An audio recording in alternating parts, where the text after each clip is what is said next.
سلام، امیدوارم حالتون خوب باشه.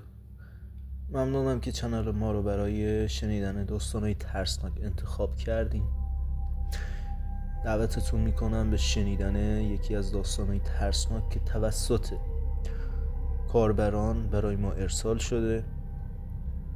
ممنون میشم با ما همراه باشید و بریم که داستان رو از زبان خودش بشنویم.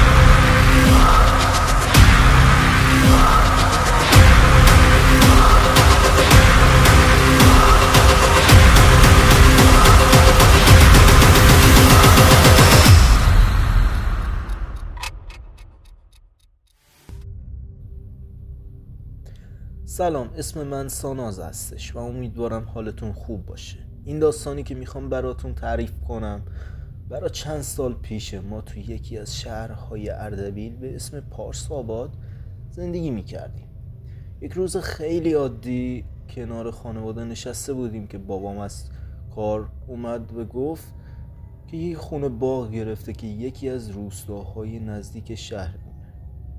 البته یکم از روستا فاصله داشت.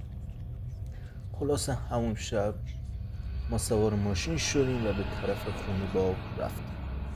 تو راه دیدم که اون ور کم یه خونه وجود داره و پشت اون یه قبرستون قدیمی هست. اونجا من یکم ترسیدم. بعد اینکه رسیدیم به خونه دیدم که یه خونه واقعا قدیمی رو بابام گرفته. بعد اون بابام سندهای خونه رو امضا کرد و از اونجا رفت.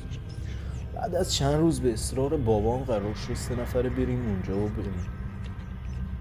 قسمت ترسناکش از اینجا شروع شد که من اون شب ساعت 3 صبح از خواب پریدم و دیدم که 3 تا زنی که موهاشون حالت سیاه رنگ بود بالا سرم واسطادن و دارن به من میخندن. اون لحظه اونقدر ترسیدم نه سوره یادم میومد نه اصلا میتونستم حرف بزنم. زبونم انگار قفل شده. این اتفاق چند شب برام افتاد. یه بار دورم میچرخیدم و میرقصیدم با قیافه های واقعا عصبانی نگاه میکردم. بعد چند روز دیدم که دیگه نمیتونم تحملش رو کنم و به پدر مادرم در مورد این ماجرا گفتم و اونا منو بردن پیش یک دعانویس اطراف شهر. بعد معلوم شد که خونه ای که بابام زیر قیمت گرفته یه صاحب دیگه ای هم داره که جنا باعث اذیتش شد. دعانویس سوره میخوند و روی من فوت میکرد. همچنان ادامه داد و وقتی برگشتیم خونه شبش واقعا ترسناک شد. چند بار این اتفاق افتاد و همینجور تکرار شد تا وقتی که دعانویس خسته شد و گفت این شب من موکلم بود همراه شما به خونه میرم، ولی باید تأکید کنم که این شب این محترم در خونه شما مهمان است و لطفاً از تلفظ کلمات زشت خودداری کنید تا پشیمون نشید.